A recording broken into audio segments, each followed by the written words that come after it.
Hey everyone, welcome to Just Start, the show where we cut through the noise and get straight to what actually works in Web3 entrepreneurship. My name is Resh, and I'll be the host of the show. And this series is brought to you by Boom, a new Bitcoin wallet that's more than just a wallet. If you're wondering why we're doing this show, it's actually really simple. If you're watching or listening, you're probably building something of Web2 or Web, or just thinking about it.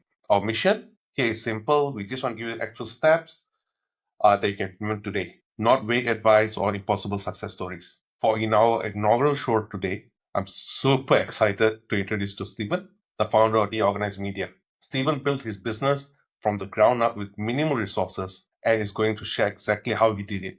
The marketing tactics that actually worked, what did not work, his failures, his successes thus far, and we'll take it from there. And how he built his community without a budget and the specific steps that you could potentially take to cut your journey short. Stephen, welcome to Just Start. So let's just jump in.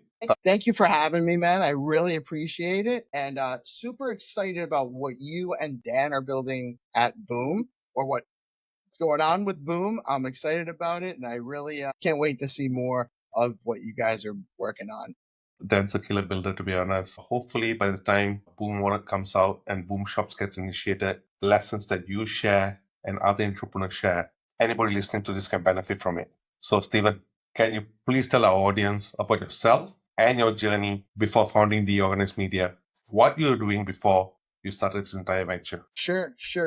My name is Steve. People know me as PeaceLoveMusic on X, and I am I'm almost 48 years old. I'll be 48 next week.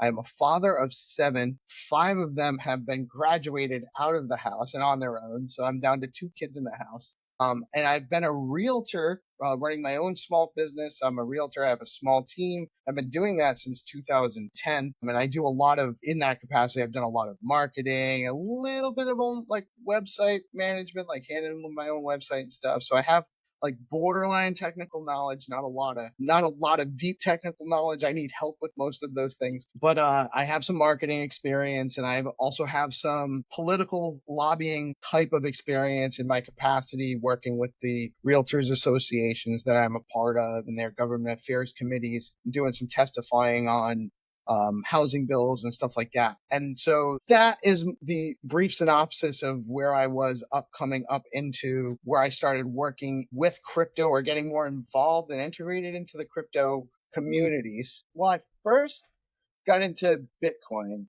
in 2015. And that happened because there was this guy, his name is Bill Still, and he's always talking about against the Federal Reserve. He was on YouTube. I mean, this is a long time ago now, right? In 2015, he was shilling an absolute shitcoin called Quark Coin, and not even like there was a Quark Coin that came after. This was like even way before.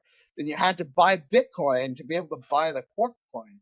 So that was why I bought my first Bitcoin. I spent $200 and I bought zero point 0.2 Bitcoin. It was only $1,000 for a Bitcoin at the time, and so I got zero point 0.2 Bitcoin. And I bought this Quark Coin with most of it, and the rest of it. So I had some on Mt. Gox, and I had some on Coinbase originally. Coinbase actually had an issue back then, had lost some funds way early. People don't know.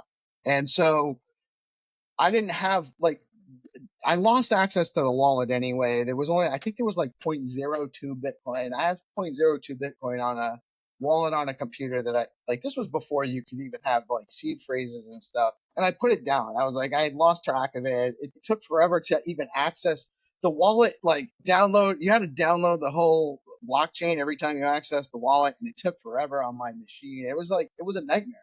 So that's why Bitcoin was so cheap back then. It was super hard to use. It was not very easy. It was, you had to be really know what you were doing. And even then took a lot of time.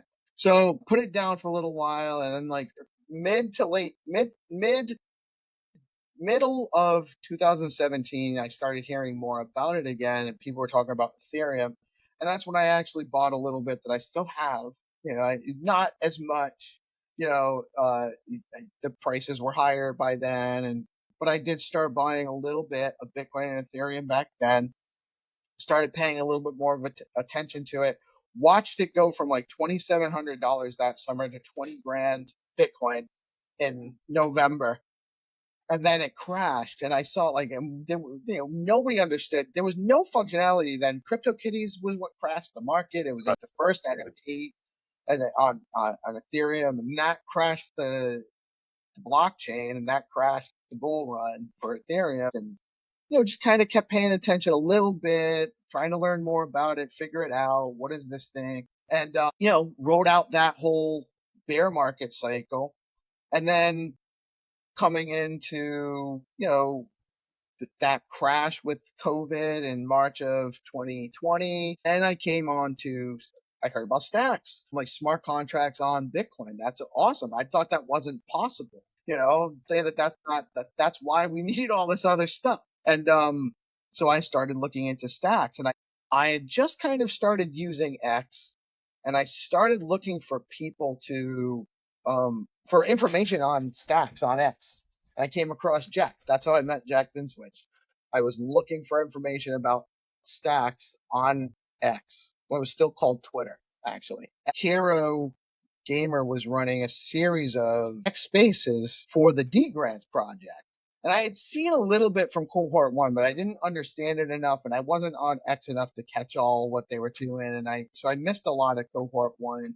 I didn't know who anybody was. Cohort two, I was realizing that they had all the different tracks. They were way more organized with the DeOrganized project. So there were spaces almost every day with builders coming and talking about what they were building on stacks. And so I was like, this is so cool. I can actually learn what people are building, and there's like all these different people, and there's this team of people supporting them. The community is just helping people build. It was really an amazing thing. So I started just paying attention. And then here was so encouraging to everybody to get involved in the conversation. I started getting up and chatting and adding my voice and just kind of getting to know people and people getting to know me. And I started kind of becoming an advocate for the Do Grants project and advocating that people should apply for grants. Just whatever it is, if you just have an idea, apply and we'll work on it. We'll put you together with people. And we ended up getting like 100 applications for the project. But in that I was telling people they should do this, I was like, I should at least go through the application to see what it is that I'm telling people they should do. So I went through the application, and I'm like, well, what would I do? And I'd already been kind of like offering to help people that were proposing projects, to just kind of talk to them about what they were proposing and help them with their messaging if they needed some help with that, or write articles for them. I wrote an article for Boom a while back, actually. Um, and so I proposed an application for a grant request where I would host spaces spotlighting all of the people that were applying for projects. Interview them, bring them to the community, help connect them, and also write articles for them. And I asked for no money. And that really was, and all I wanted was support from the communities. And they loved that. And they actually made me take like $138. Now, here's the thing. I'm in a unique position. I've been self-employed. I work for myself for 15 years. And when you're in that situation, by the way, you don't get a paycheck tomorrow, every week. You don't have so you have to go out and hustle, and you don't know when your next check's going to come. But I'm accustomed to living like that. So I live like I don't have any money coming in, because I don't know when the next money's necessarily coming in. So I got the grant approved. And what I was originally going to do was write 20 articles and host weekly spaces. And it evolved into doing the live streaming. Jack was doing live streaming. His Ahead of the Curve show with Nick on Bitcoin Live. And he asked for people that wanted to come co-host with him. And so I went on, I co-hosted a couple times. I think the first time was with Rafa.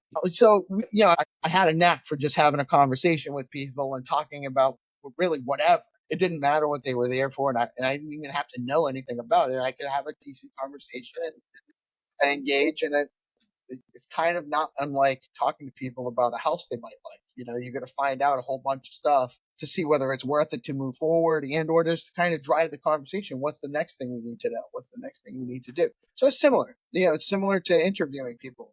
And so I'm doing the shows, and I was like, hey, I'll do a spotlight live stream every other week. And I started doing that, and I really wanted to get Zero and Hodl James and Zero from Zero Authority. You get there on that story. I just want to pull a thread on what you just shared there. So you just mentioned that you only get about $130+ from the D grants to do this. So you already started with limited budgets. Now, where did you focus in terms of using the initial budget for the organized media?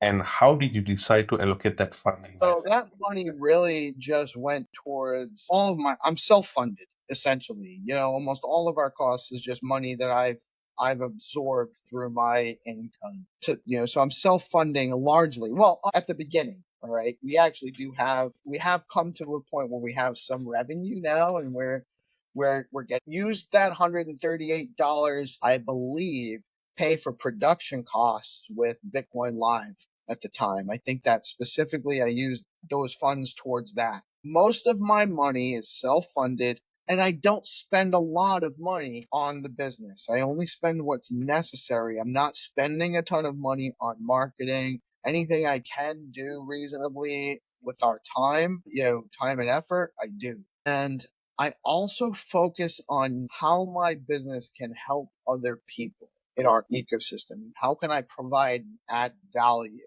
so that, that creates the value cycle loop where we're providing value and then they provide value. We provide value and they provide value. That's a healthy way to grow. So when we first started, though, I was self-funded and I had the benefit of having the means to do that. I'm not loaded, by the way, but I have resources I can draw from.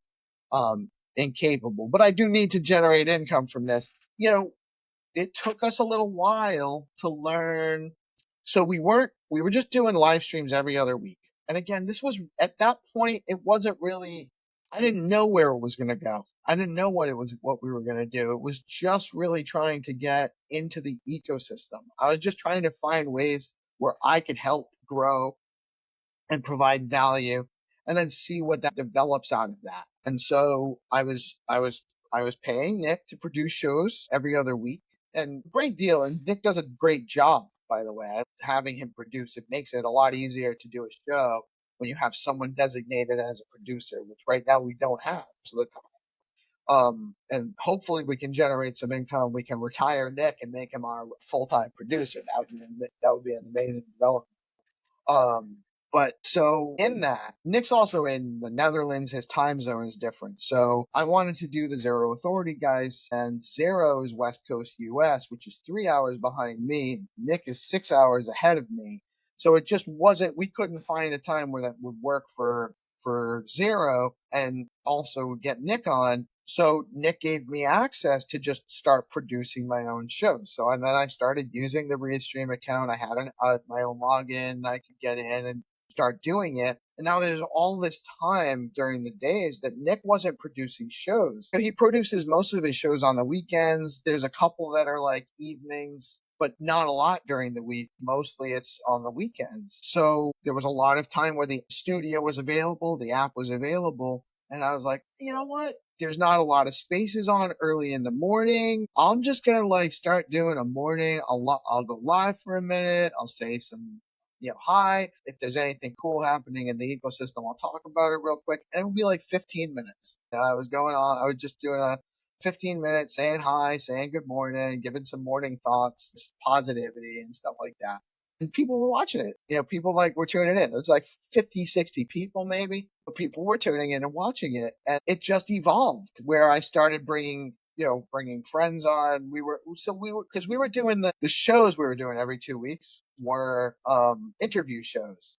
Dan was actually our one of our first Spaces guests on the first episode we did for the DeOrganized Spaces. And also, I think he was the second or third person we had on the live stream interview. Melanie was the first. I don't remember if it was Dan's second, but Dan's been on a few times with our stuff, and he was one of the early first supporters of what we were doing with the organized, and super appreciative, by the way. Like, cause I was I was nobody, and there was no reason to actually entertain. The thought just came when you were mentioning your morning shows. That morning show, if my memory recalls correctly, was a byproduct of your slot, right? If I'm not mistaken, the afternoons there's always shows available, and you're trying to find a slot, and that's why you chose Yes. morning. I chose the morning because there was no other times to right everything. There was too many shows because we had that Tuesday with like that the Welsh guys, the 100-day giveaway that they were doing. That was on Tuesdays, and there was art on stacks, which is still a thing. There's even more now with like the DeFi show and the Hermetica hangout and Leather Lounge. And so it was just I didn't want to step on anybody's toes and be opposite them. And there was nothing going on in the morning, so that's why I started doing the morning slot because there was no one else doing anything at that time. Right. So on that, what was the biggest obstacle at that moment then, when you were launching it in the morning slot? Obstacle really was committing. I'm going to do this at the same time every day, Monday through Friday. And at first, I didn't do it at the exact same time. Sometimes I'd go live at 8 o'clock. Sometimes I'd go live at 9 o'clock.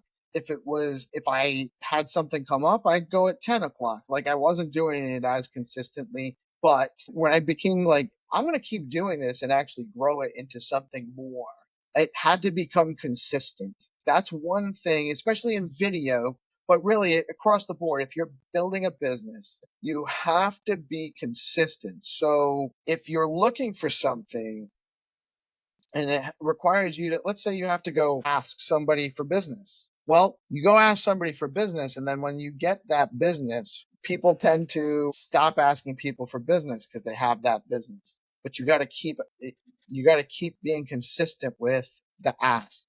Or we're providing news, or we want people to tune into our show on a regular basis. Well, we have to be on at the same time, reliably and consistently, or they're not going to keep finding us and the algorithm won't get us out there. If there's something you want to do, you've got to remain consistent. At the same time, though, don't be afraid to pivot from things that aren't working and pivot to things that might work differently depending on what your goals are. You know what I find interesting about what you just built is that everybody avoided the morning slot because thinking that everybody's rushing to work, nobody's going to be free to even tune in. And you took the most undesirable or perceived to be the most undesirable slot, and you actually made it into something. And now it's a theme. Everybody wants to get a morning slot.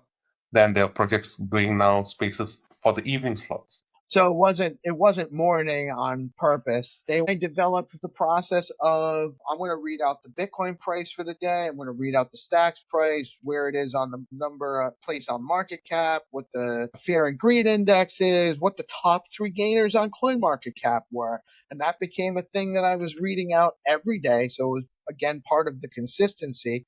And then it gave me like regular content rather than just going live. When I first started, I would have anxiety over this because, of course, who wouldn't? I'm going live to an audience I'm not that familiar with, and I don't know what I'm going to say when I go live at first. I'd go live and I'd just make it up as I went, like whatever. I was also at the time I was going into every space. I was hearing everything going on in the ecosystem, so I would have fresh stuff to talk about every day about stacks, and then I would start using things like Watcher Guru and Cointelegraph, and because they have their regular tickers of news. And I'd go get the stories from there about like the general stuff that was happening in the ecosystem. And so I would do the stories and I'd mix in some stuff about what was going on with the ecosystem and stacks. Then I started getting GP to come co-host with me. Jack would come on Fridays and we'd talk, and we'd end up talking for like an hour and a half. We were averaging like 150 people a day. And then Jack would come on and we'd talk and we'd be on for longer. So we'd have longer time to draw audience, but we'd also get into some really interesting degen kind of conversations and interesting cultural conversations. And I think we'd get like 300 or 400 people. And I started having Staxi on, and she'd do like a news update, weekly Stax ecosystem update on Mondays. And when Staxi came on, I'd get like, 300, 400 people. And I was like, oh my God, this is great. The review shows, which we were doing every other week, those were getting like 300, 400 people regularly. Had Chenta from Alex, and we started getting like pretty good numbers for what we're doing. Blockface started doing an AI segment that was weekly, which we did for like I think about 10, 12 weeks. Then he joined the show, the morning show. He just became a regular on the morning show after that. Melanie started doing her show, and we originally started doing a show called The Game Master with Zenatron. He was just going to come talk about Web3 gaming. And that evolved after about 3 or 4 episodes. We just started focusing on Skullcoin and then on the Find to Earn games he's been playing, which has been a huge hit for us. And then it was my idea to kind of go and get the meme token communities to sponsor prizes, and then they get the promo, they get to have their spaces, their segments and stuff like that. So now we've got sponsorships. They only pay for the game rounds, by the way. I want to put two things on the thread what you just shared there. Was before you got any traction from marketing and growth strategy, you had no capital essentially, you just shared. Everything is self-funded.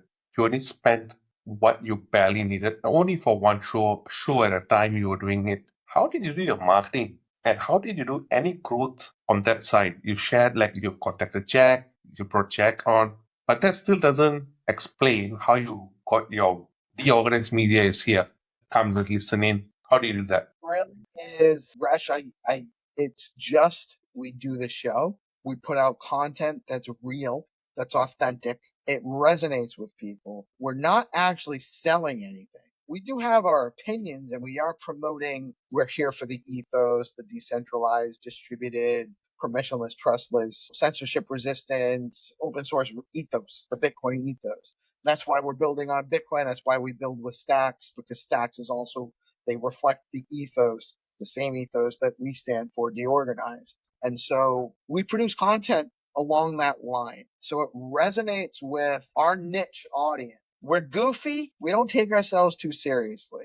We're not really out there pretentious. We're not like dictating to people things. You know what I mean? Like we're real human beings. And when we present things, we talk from experience. Sometimes we talk some junk, right? We get goofy and we get silly and we're not always, sometimes it's a little crass, which may hurt us in some respects too, by the way, but it's honest. It's real. And so that resonates with people. We're talking about things that people are interested in. We're talking about regular media news stories. We're talking about topical stuff that there are stories about, but we're talking about it in a different way. We don't have an agenda beyond just getting to the truth of things. Of course, we all have a perspective there, right? But we're not trying to inflict our perspective on anybody either. We're literally trying to let people just know what's going on so that they can make informed decisions about what's best for them, and provide some entertainment and value along the way. But that's really what it is. We're doing something honest. The people that I've attracted to work on the project with me also reflect that same thing. So we just resonate that. So the people that are looking for an honest reflection of that are getting it. That's all I can really say, because I've done a little bit of, like, I'll share some posts, some of the video content. I'll try to get a little bit of extra viewership here and there just to like spread it out. Not a lot. Like, I haven't spent a lot of money on marketing or advertising. It's really just we produce the content, we produce short videos, we're consistent. We're also in the spaces, we're supporting everybody else. BoostX has a space, we're out supporting BoostX. You guys have a space. I try to get in. Purple Pill Friday is so hard for me because it's my wife gets out of work right at that time, and it's Friday night, and it's like so hard. But I try to get in and support anytime I can. And if I see anything going on, we've had, again, we support you guys. Boom, we support Valar, the ecosystem, where, you know, not everyone that we talk about is paying us a fee to get talked about. We let people know what's going on with Valar. We're not taking money from Valar. We let people know what's going on with Alex. We're not taking money from Alex. We have done some marketing with Alex. We have done some marketing agreements with Alex, but they're also topical to our audience. So we're going to talk about them when they have developments, because our audience wants to know what's going on.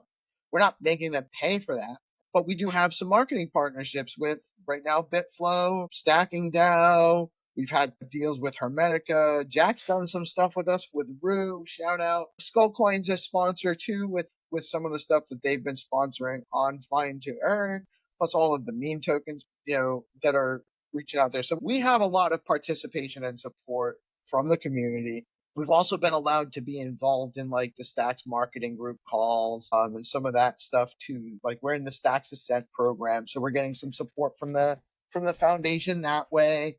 And some of the stuff we're building out on the website side of things. A huge shout out to Trip and what he's helping us build out on DeOrganized Media and DeOrganized Events and what else is coming with the organized games and all of that stuff. It's really a matter, to be honest with you, Resh, I don't know how I've been able to achieve all of this. I think it has to do with how we're constantly trying to actually provide support and help out in the ecosystem. And that is why we get a lot of support and help back. And that actually is what makes what's fueling our growth is the ecosystem supports us. They tune in to support us. They tune in and chat with us because they like us and they like what we're doing. The organized media now has a mini cult following, I would say. You guys have like every day when I dial Yeah. in, I see about 16 people. That's the bare minimum I've seen when I join in to hear what you are giving updates on.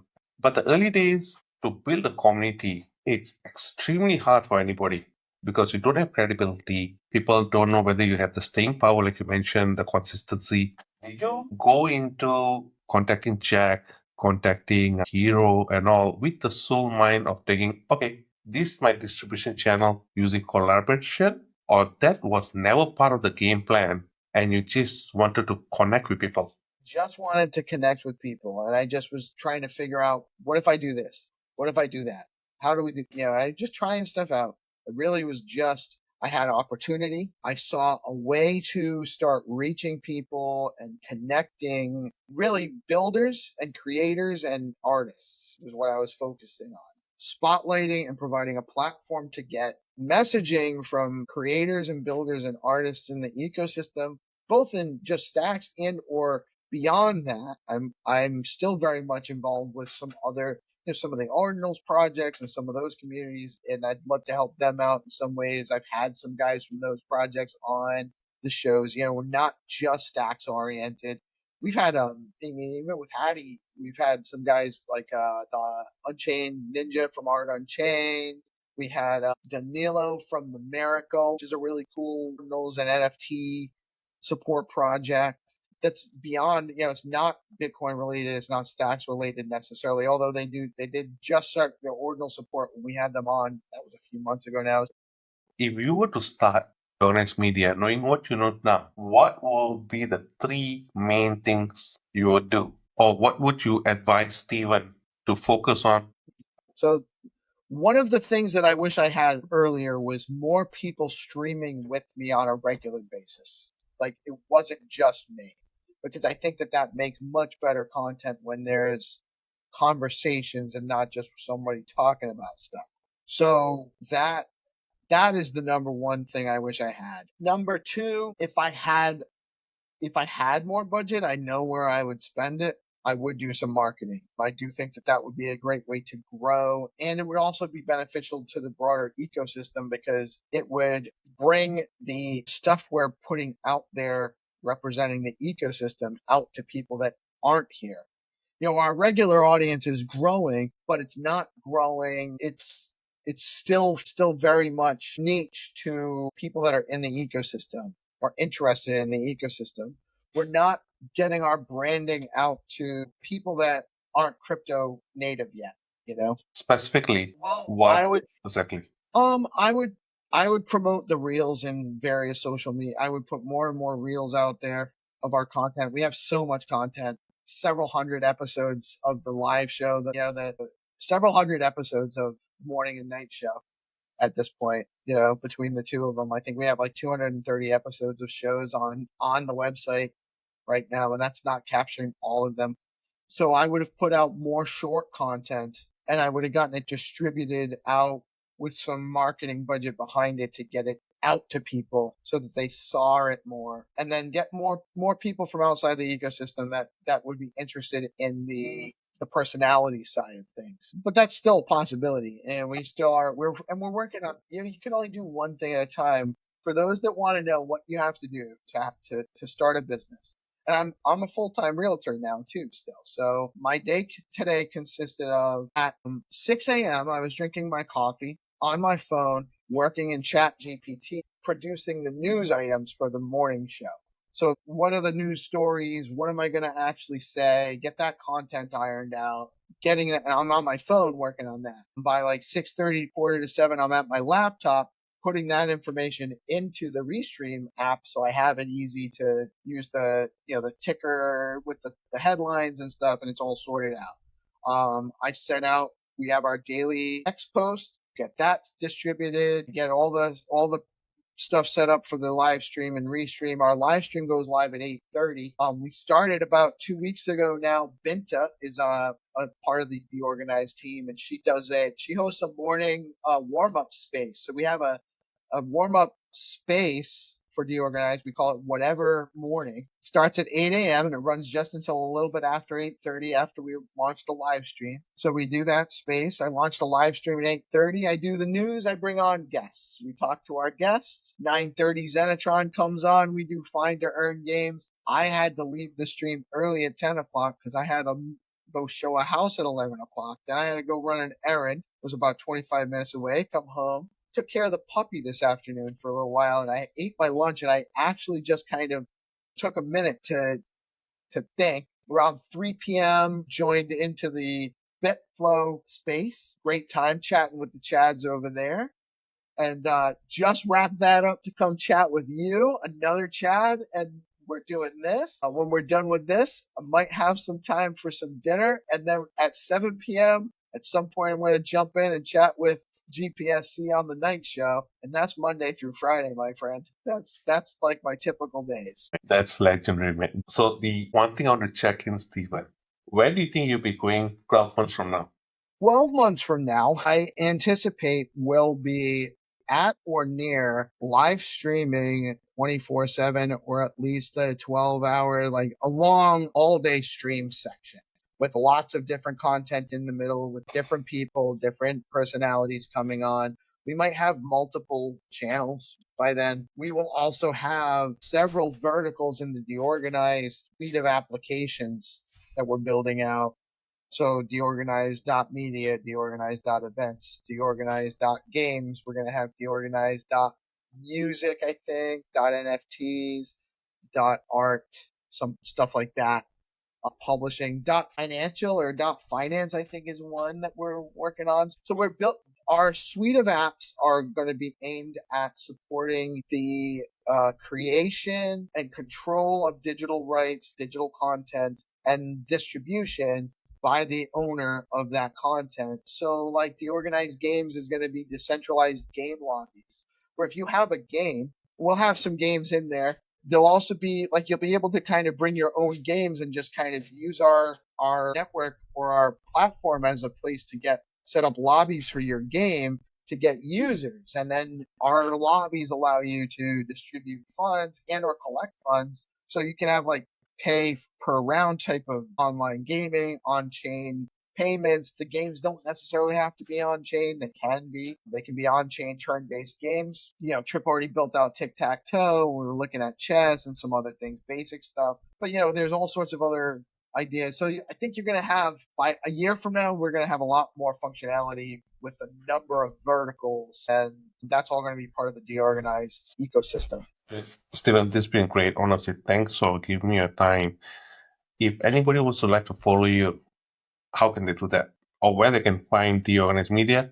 Drop your handles. DeOrganized.media is the website, and you can also go to DeOrganized.com, and that'll bring you right now to DeOrganized.media. I am at PeaceLoveMusic.G on X, and we also have DeOrganized. It's organized at DeOrganized.btc on X. As well for the main account. For the Organized Media account, it's at the Organized BTC, at DeOrganized on YouTube. We stream across multiple streams too. We're on YouTube, we're on Facebook, we're on Instagram, we're on Rumble, we're on YouTube. That's what Restream allows us to do. It puts us everywhere. So we have multiple X accounts, my own personal one, the DeOrganized one. Shout out, by the way, GPSC, Jack Ben Switch, Melanie, Rippin' Monkey, Hetty, Hero Gamer, who am I forgetting? Blockface, Zenitron, so many other chats, so many other awesome people that supported us. Dan, Staxy, everybody. There's so many people that have been involved in helping us build this out, and so many more I haven't mentioned that I just can't. And yeah, I'll be here for 20 minutes. Yourself included, Resh. I mean, you've been a supporter from early on too, man, and I really appreciate you. Right. Honestly, this has been incredibly valuable. I've learned your journey. To be honest, just listening to you speak, made some notes personally, mental notes in terms of it doesn't take much to just start, and you just take one day at a time, and you take one resource at a time and expand on it. I think our audience were going to love this. I'm going to try to make this into some footnotes. People can just cherry pick what they want to use and just implement them. But seriously, Steven, for a first guest, I couldn't wish for anybody better, to be honest. Thanks a ton, and I'm sure we'll catch up soon. Yeah, absolutely, man. Thanks for having me, and best of luck. And I'm sure this will be many more. All right, buddy.